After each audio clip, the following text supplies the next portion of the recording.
All right, brother, hold up. It's the man of knowledge coming at your way. Check it in. Check it out. Peace.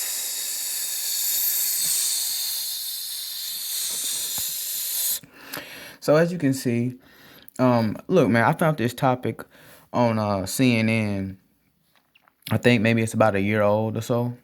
But I was scrolling through and I happened to find this in my file or my YouTube recommendation. I put it that way.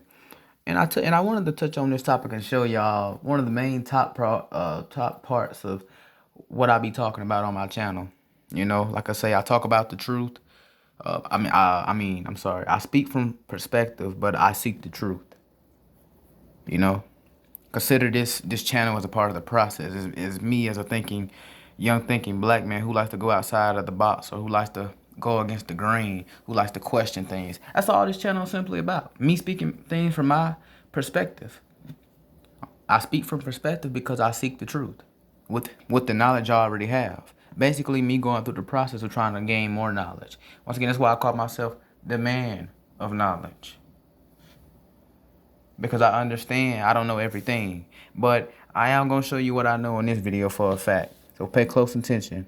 Go ahead and like, comment, share, subscribe, do whatever you got to do. But check this out.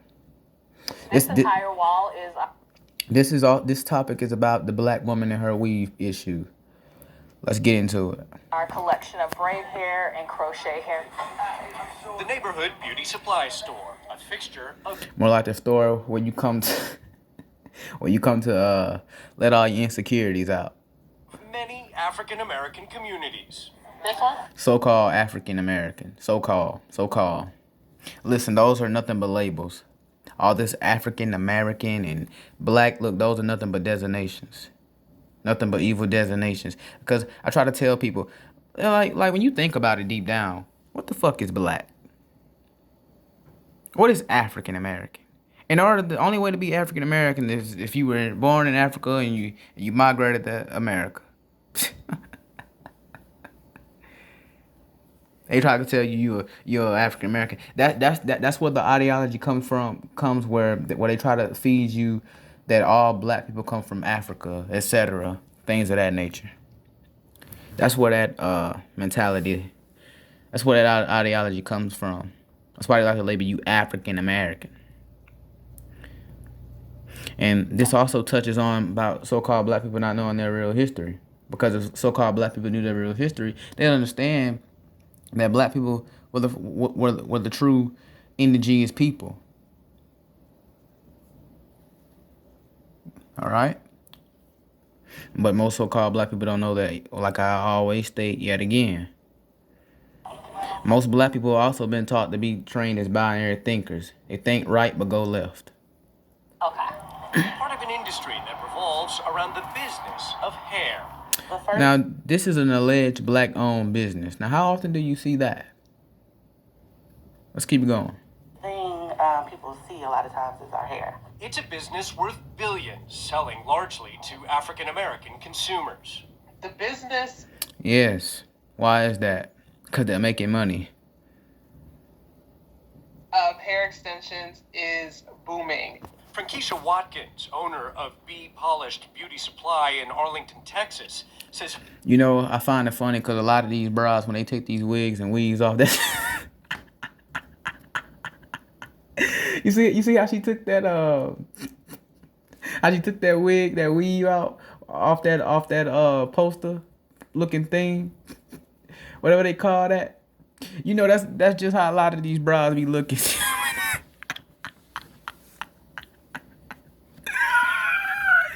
like look, I'm gonna say this. That's how a lot of them bras look when they get ready to go to sleep, when they getting ready to fuck. That's how a lot of these bras be in relationships. But let's keep it going. Her average customer spends more than $100 a month on hair care. Did you hear that? He said the average customer spends more than $100 a month. Do you not know how much money that is? My nigga. More than $100. Oh boy. Y'all do the math. And think about it. Up as an African American woman, we're told our hair is our glory. But even professionals say they know Well, if you're told that it's your glory and you believe that, then why do you always have to constantly promote it? Or why do you gotta always constantly say, black is beautiful? Insecure people won't have to constantly say they're beautiful. They already know it. very little when it comes to the origin of all this hair. This one actually does not list where exactly it's from. See there? See there?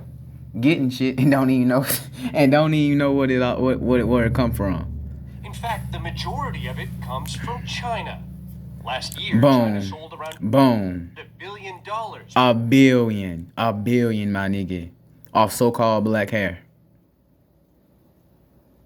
Of real and synthetic hair to the U.S. This, one of the most intimate parts of a person's body, is also a valuable international commodity that industry insiders refer to as black gold. He said they referred to it as a commodity. Now notice when he's talking about the commodity, he ain't talking about the weave, he talking about the black women. The so-called black woman. With her indoctrinated, brainwashed, backward mindset. Referred to you as black gold. Brothers, I don't know if y'all understand, the only thing that's more worth than gold is millennium. I don't know if y'all know that. I'm just speaking facts, man. Gold. And this is a sample that I ordered online. It was advertised as untreated. What the fuck you doing ordering online? What you got? What you doing ordering online? For one of your brides? What you doing, man? Piping out a black chick?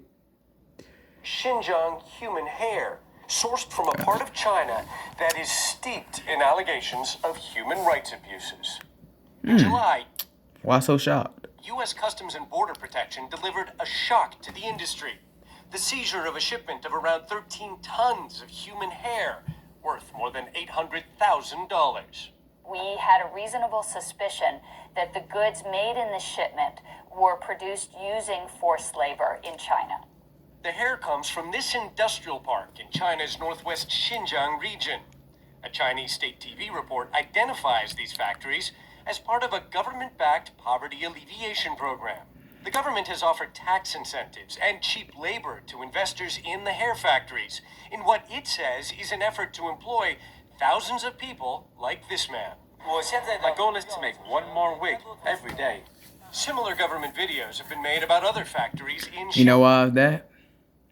Because the more weed, the more dollar.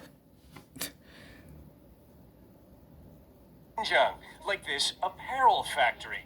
But CNN spoke with a woman who worked at the apparel factory, who says the reality The more wigs he makes, the more money comes in. was very different from images shown on Chinese state TV. None of us worked there of our own free will.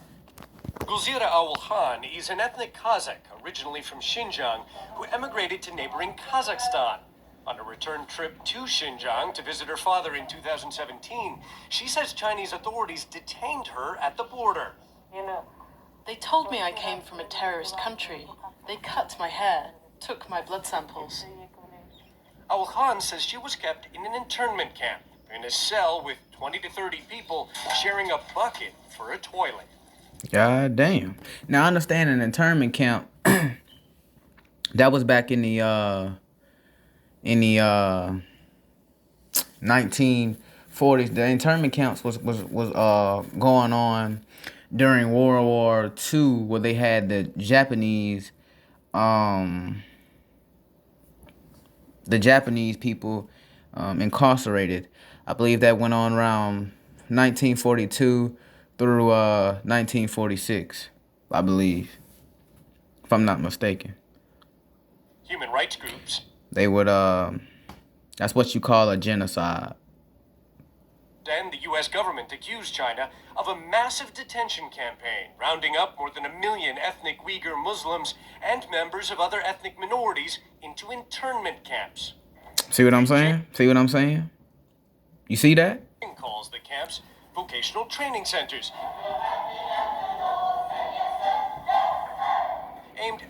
eradicating violent extremism. But CNN has heard firsthand testimony from survivors of these internment camps who say they were arbitrarily detained in horrific conditions for months, enduring torture and other indignities like having their hair chopped off. Yes, and because if you refuse to give up give up your hair, what's going to be your whole damn head? So which one you want? CNN's investigation has not been able to confirm what happens to this shorn hair. But Owl Khan's firsthand account supports the U.S. government accusation some Chinese exports from Xinjiang are being made with forced labor.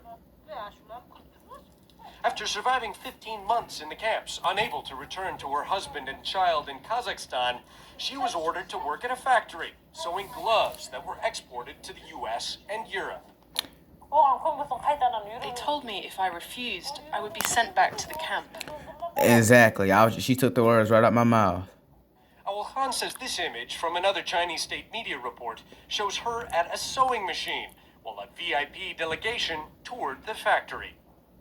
Her description matches that of this man, Yerzhan Kurman, another ethnic Kazakh who says he spent 9 months in internment camps before being forced to work in the same factory alongside Owl Khan for 2 months.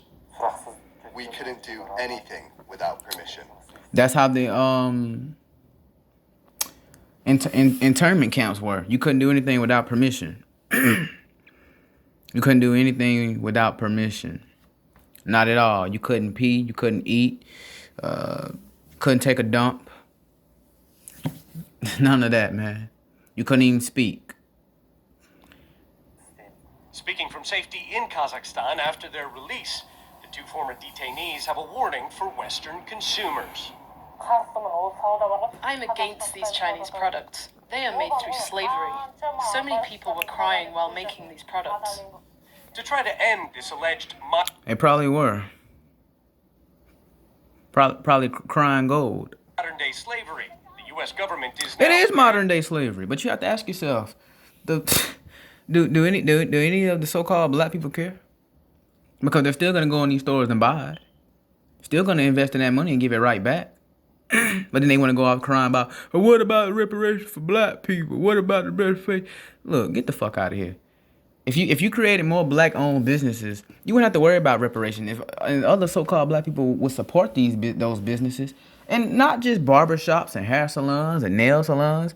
You see all these Chinese, why you think they go to the hood and create beer stores, liquor stores, and hair products, hair care, and hair salons, all this shit. Why you think they do that in predominantly black neighborhoods? Because they got a culture. And they already know that black people are the number one people to go sell that shit to. So they're going to go out, go to your neighborhood, in a certain location, in a predominantly so-called black people's home or neighborhood, and that's where they're going to sell their products at. And you're going to go get the money. And you're going to go give them the money. Because they view you as economic purposes. That's why they call it modern day slavery. Banning imports of some products made with suspected forced labor in Xinjiang, though U.S. officials have not provided evidence, citing an ongoing criminal investigation.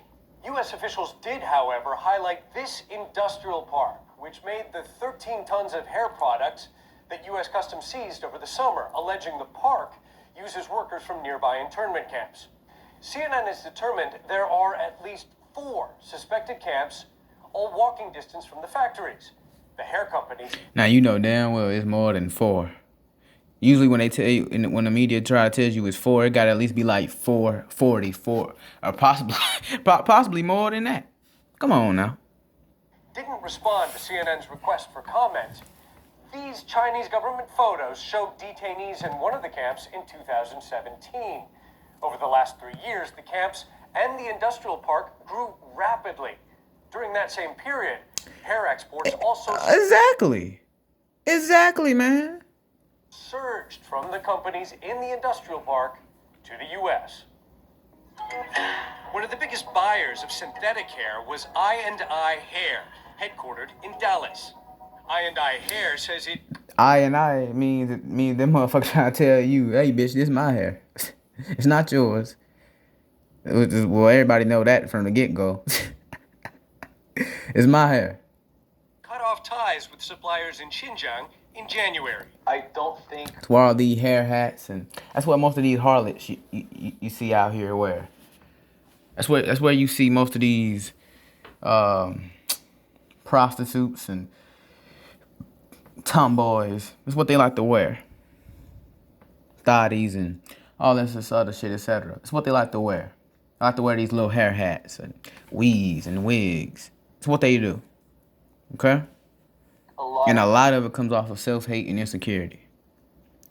But most black people in general, as a culture, as a whole, has self-hate.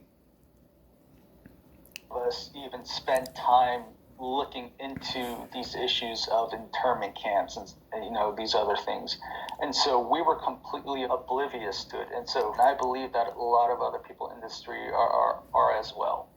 You should be. You should be, my nigga. If you ask me, look, just stop buying this shit. Stop buying it. That'll show these motherfuckers something. Stop buying it. But nah, because if I tell you to stop buying it, then that's gonna make me a coon. Right? Of course. Ain't nothing wrong with looking at a black chick wearing her natural hair. So what? You think you see all these brides out here trying to judge men for going out in public with their real looks? But here these brides, they don't even go out in public with their real looks, man. But try to tell you that you unattractive and you as a man, you care so much. Fuck out of here now. Thing the U.S. government wants to change. I want y'all to look at this video and actually think. So the next time you see a chick, a bride trying to call you unattractive, ask her this. Is that your real hair you wearing? Ask her that. Ask her if she wearing her real hair. Do that. and watch this. She gonna give you an answer until tomorrow. Either she gonna flip out on your ass right then and there, or she gonna either that or she gonna wait till tomorrow to say yeah, because that's when she gonna put it in. That's when she gonna put in all this fake shit, wigs and weaves and all this other dumb shit, whatever, tracks, crochet, whatever, man. It's all this old stupid dumb talk shit. Our strong message is to those U.S. importers. They need to know their supply chain and stop producing goods made with forced labor. The Chinese government. Well, you try to tell them that all day, every day. It don't matter, cause they're mental slaves. That's the point of that's the point of attaching it to their heads. They'll let you know that that these motherfuckers are mentally enslaved. U.S. bullying. See, other countries have been calling the United States bullies for years because they know how to make profit, know how to make financial and economic gain off of other people's countries without a reimbursement. But that ain't nothing new. America been doing it. That's how America's got its start. And it'll always be. It's just like a cake when you starting from scratch. What's a cake without flour? What's America without bigotry and racism and division? And victimhood and people, liberal people and running around with victimhood mentalities. What's the difference? Under the pretext of the so-called forced labor, the U.S. has taken restrictive measure against relevant Chinese companies, which violates international trade rules. Those denials haven't convinced Tiffany Gill, author of the book Beauty Shop Politics. I find it. Yep. Before he even said that, I already knew he was about to say that she was affiliated with politics, so she's a liberal. So she's gonna stand by and say, no, black women can wear this, and we should be allowed to wear that and this and all this shit,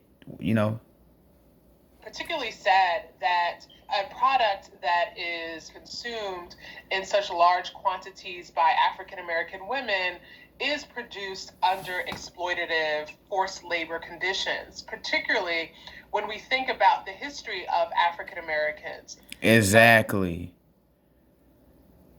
But why are you still buying it? You're gonna talk all that, but why are you buying it?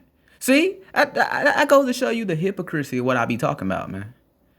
You know all this, right? For the most part, ostensibly or allegedly. Shout out the Chronicle to Judah. But you gonna still buy it. Stylist Michaela Lowe Davis, who crafts what she calls women's crowns, says it's time her industry wakes up to what's going on. I've been noticing that.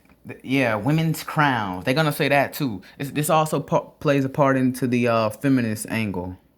They're gonna say, yeah, women's crowns, and we can wear this and all this and talk about this other shit. And they're gonna use sorcery. That's where black girl magic comes from.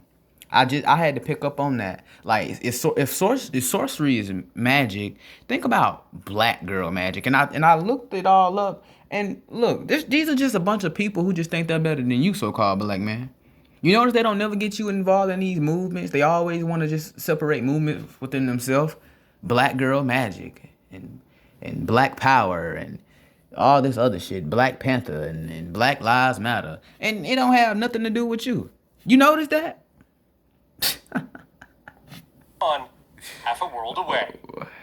There should be a wake-up call and more education as well, as far as where the hair comes from. Because I definitely, don't want it to come from slave labor or anything like that.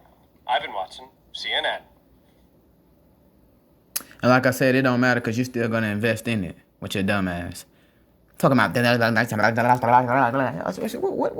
what? Talking about education. Bitch, you need to understand, it's a big difference between education and knowledge. Until you figure that out, holler back and get at me. It's been a man of knowledge. I'm just wanted to share my thought on that and view things off my perspective. I just wanted to chop it up, see what y'all think about it. Share your thoughts in the comment section. Go ahead and share this video. I don't really give a shit. You should just do what you do. All right, man, I'm out. Check it out. Man of knowledge. Check it out. Peace.